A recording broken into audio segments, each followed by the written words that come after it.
Hi, this is Chad Schnarr from the RockCast, Rockhurst University's podcast. What we wanted to do with the election coming up is in episode 2, we had a good conversation among the students about the election and their predictions for what's going to happen the day after the election. What is the culture going to be like on campus and around the city in the US? And kind of what advice would they have for their future selves the day after the election, as well as advice to those who may be on the side that didn't win, whatever side that may be. We're recording this on, I'm recording this on October 28th.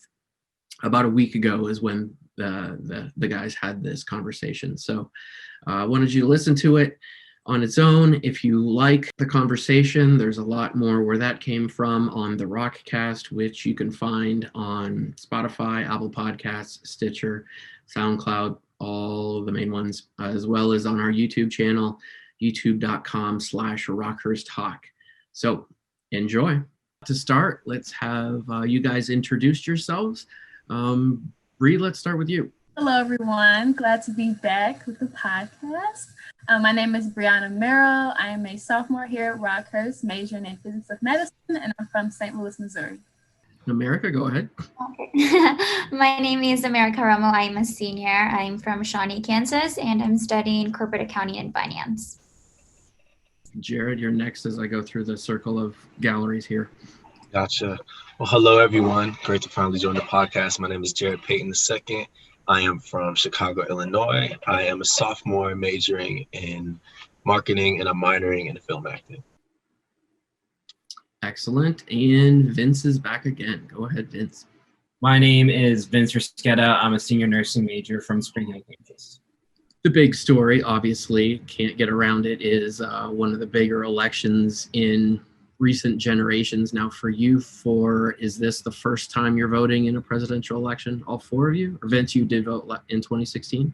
I was just barely able to vote in 2016. I had to fill out like some special pre-registration form to be able to do it because I turned 18 on the 13th, and in Kansas you had to be registered, like I'm pretty sure by the 13th too. So nice. Okay. So question to the group is, the next time we do a podcast is going to be after the election. So what are we talking about on the next podcast? So in a sense, that is kind of what your prediction is, not only for the result, but the climate afterward. That was a topic last week that Brianna and Vince talked about. So give me your thoughts there. Are you voting? And I'm assuming yes. And what's your prediction for how it's going to be on November 4th or whatever the day is after? Is that right? November 4th. And whoever wants to. I'm definitely voting. I would feel weird if I didn't, to be quite honest with you. As far as like my predictions, as far as like the day after the election, I definitely believe the climate on campus is going to change. Social media is going to be definitely changed. And I think it will be a matter of either people being very loud about their opinions as far as like whether they agree with it or whether they disagree with it, or more people being shy about their opinion because like some sides can be very aggressive. But I'm just very interested to see that difference. And then, you know, combating that, like as far as like the weeks to come, like how can we get back to this Rockhurst community atmosphere? Because I definitely believe it'll be very political on campus. So I'm just really interested to see how things go. I'm definitely going to be in tune with everything that's going on. I definitely believe social conversations will also be different. You know, who wants to talk about what's at the lunch for at the CAF? Like, I want to talk about the election. Like, I want to hear your perspective. Like, so I can't wait to see how this goes. But my opinion is that it will definitely change. So we'll just see how much it affects our daily lives after that. I guess my prediction for it on the 4th specifically, I think it's actually gonna be calmer because we're gonna have to catch up with all of the mail-in ballots still too. We saw in a lot of the primaries. Yeah, we saw in a lot of the primaries this year. New York was the longest one. They took like 6 extra weeks to count up all the votes, something like that. And so there's definitely gonna be some probably anxiety, apprehension, probably while they're still gonna be counting them all up. And so I don't think we'll have a clear answer, right away. That'll be my prediction for it. I have a question for you, just because I feel like it flows from it. When do you feel like we'll have, I guess a solid answer, if even a solid answer is possible for 2020? Because if we look at 2020, I don't even know if we're going to get this, the solid answer that we're all anticipating. Right. I mean, hopefully, within a week of the election, we'll know the answer. But I mean, I feel like both candidates are still going to contest it either way, no matter what, because we're going to get a huge voter turnout this year as compared to previous years. I mean, 2016 was already a pretty big voter turnout, but that was only like 62% I feel it's going to be even more so this year because so many more people I feel like are being mobilized to vote. I mean, like I feel like every other ad I see on any device I use is to go register to vote. I'm like, I've been registered for the last 2 months. I don't need this anymore.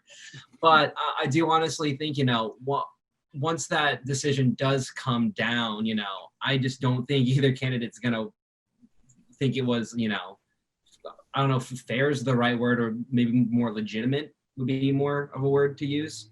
And so we might see this drag out for God knows how long while it goes up into the courts.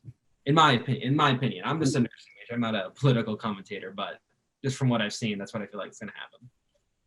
That is a very good point, because personally, I feel like, as I said, I'm definitely more so focused on the emotional climate that people will definitely be going through after it. But after hearing you say it, like I almost see that as a fact. I don't think there's any way possible that all of these votes, or whatever they want to call it, are completely tallied directly, November 5th, November 6th, that it'll take some time, and that it won't even just be, the winner or the loser. It'll be whoever doesn't come out on top, I guess you could say, and not even just that person specifically, not even just that candidate, but the party that supports them, the people that support them, trying to find whatever leeway to justify whatever they say wrongly happened. Mm-hmm. And as I said, like I've always been thinking, 2020 is going to go out with a bang. That will be the bang right there because you're just going to have a lot of tension with it. So it sucks because I don't want that tension. I try to have these conversations with the people that I know I view differently with, because that's what it's all about, because at the end of the day, we are all human beings. We want to end to, many things that go on in the world right now. We want to end to racism, which has just been amplified by the virus. It didn't, just start getting recorded. Things have been happening, like that, like the social political climate. These things have been happening. It's not just something that is just 2020. It's just been amplified because the way that we live our lives has just changed full circle. And I feel as if it's just, my gosh, it is like, the more I think about it, like sometimes I think we all want to at least find a way to laugh about it, because it can be very hysterical as far as some people's responses to things. I, for one, can speak on that. But at the end of the day, things can get very, very, very bad if we're not all okay. Not just, obviously trying to find a way to justify what happened. But as I said, the outcome of the election, it is going to be what it is, regardless of who you fare with. And I feel like there will be some of us that will be able to, at least not immediately, because you were right about how long it will be dragged out. I think that's definitely going to happen as well. It will be a dragged out process. It will take a lot of time and healing. We're talking about having these conversations right now because personally, if I'm being honest, what I think will happen is that after this outcome does come to pass, that we're not going to want to have those conversations anymore. It's just going to be, oh no, like immediately people will just be written off because of certain things. And, we want to look at that. Why do we want to divide ourselves even more? Like, that's anything that I've seen that this year is taught about. It's just been straight up division with everything. I mean, to the point where we're dividing about a virus, something that will kill you if it has the chance. We're even finding division with that. So having a conversation like that and looking into the outcomes, and evaluating, okay, this is how bad it could be if we don't do this or that. Like it's important, how the main theme for this year was, to reflect and discern. It's important that we take that time away from that socioeconomic, political background and status, and even maybe those conversations from time to time, just to reflect and discern on how we feel about it. So that way we can at least, extend a helping hand to other people to be able to care for them. Because truth be told, even though that's what I want to happen, I don't think that will happen. I think the reaction of everyone is going to be really just dependent on what is going on with COVID-19.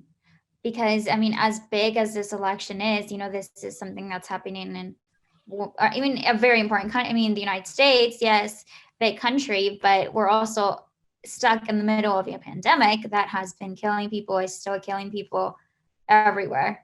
So I think that it's just going to be like, if maybe like a vaccine comes out, I feel that's definitely going to affect what people think about, who wins. Maybe if a vaccine were to come out like right afterwards, I'm not sure, like maybe I guess like where is the attention going to go?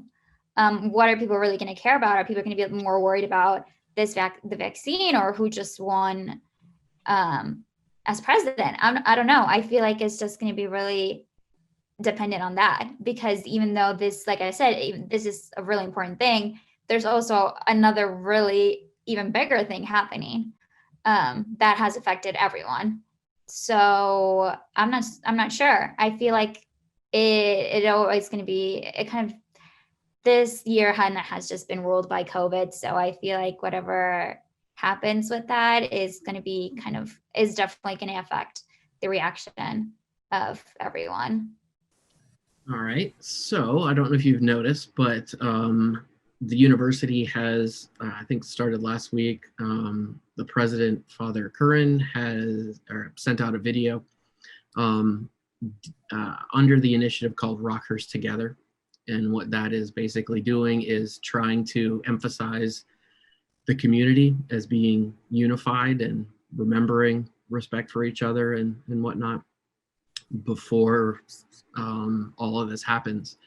So next question, and probably the final question for the podcast for you guys, is what advice would you have to someone who says, I don't know what I'm going to do on November 4th if opposite candidate to what they want wins? What advice would you give them, or what advice would you give yourself about that?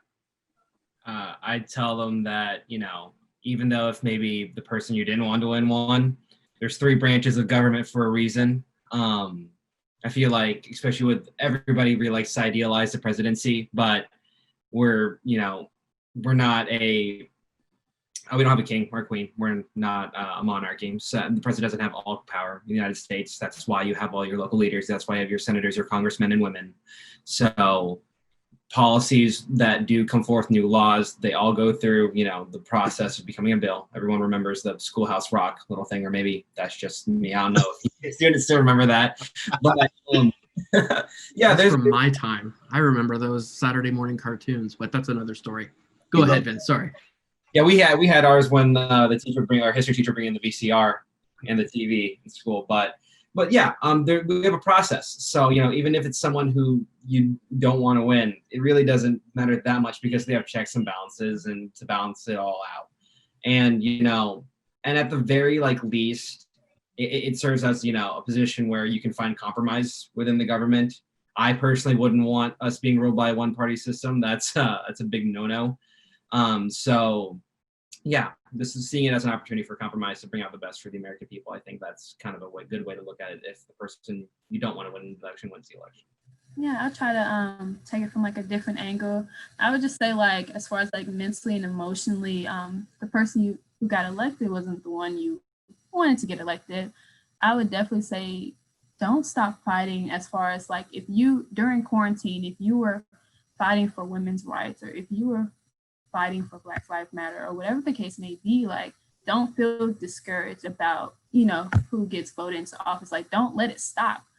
The what you really need to do is just keep the momentum. And I think that's something that people have been doing pretty good about.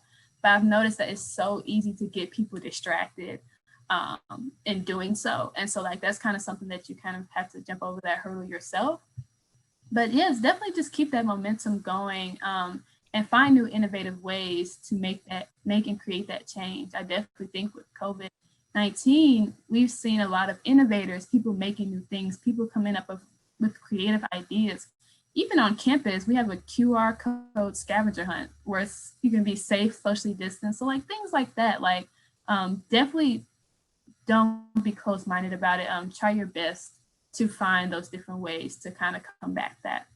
And then also, like kind of Vince talked about, but then also be sure to vote in any other runnings as well. Like the presidential one is not the only one you should be voting for. Like I would kind of be a little disappointed if you only voted during presidential elections and that's it. I would be very disappointed. No judgment, but very disappointed. So definitely make sure you take heed to that and see what they're doing in your communities, what they're doing in your state, because that's just as important. So yeah, this is just a few things that I would say to them. I feel as if, because you said something at the very beginning of what you were saying, Bree, just about, I guess, emotionally, and who you vote for, who you don't vote for, because this is how I've been taking it, because ever since I was little, even, being very heavily inspired myself with having, a Black president, somebody who I could, go to where I was growing up in a community that was predominantly white. So I didn't have any type of Black leadership besides my parents.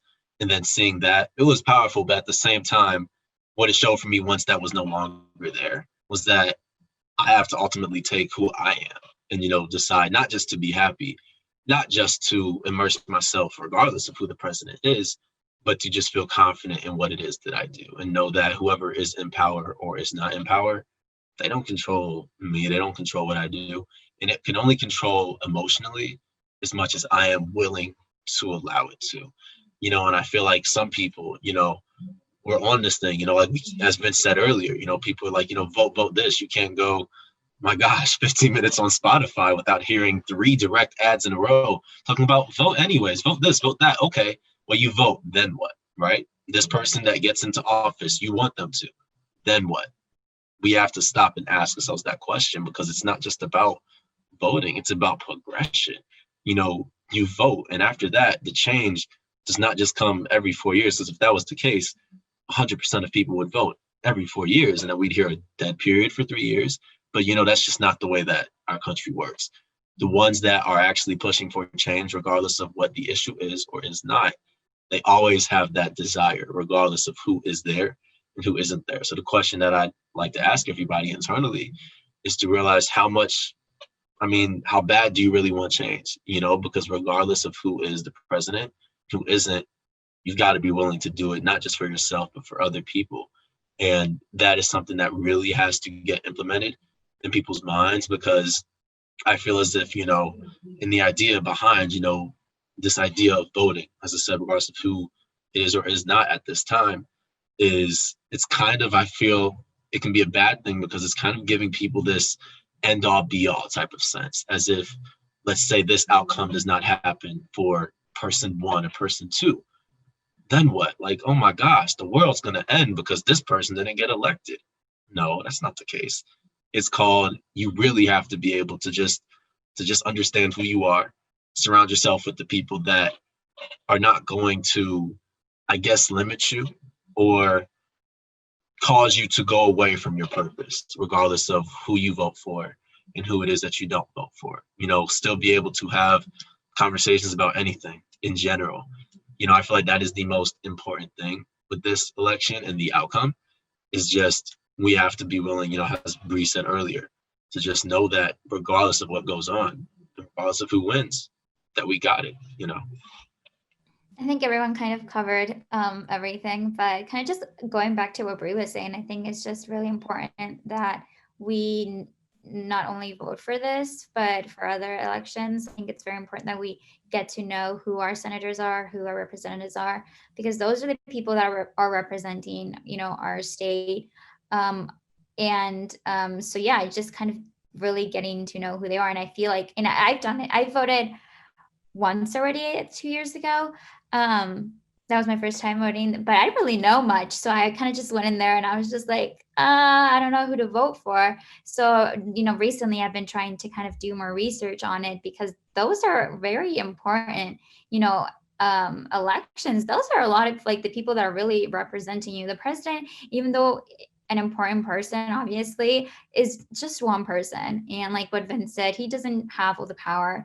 And, politicians say many things, especially during presidential debates. They don't always do everything they say. I mean, I would say most of the time they don't. They don't have all the power, and they don't have all the time. Really, in 4 years, they don't have as much time to do everything they promise that they're going to do. And so, yeah, just kind of to finish it off what Jared just said, keep fighting for whatever you're fighting for. If it's really important, then this shouldn't stop you.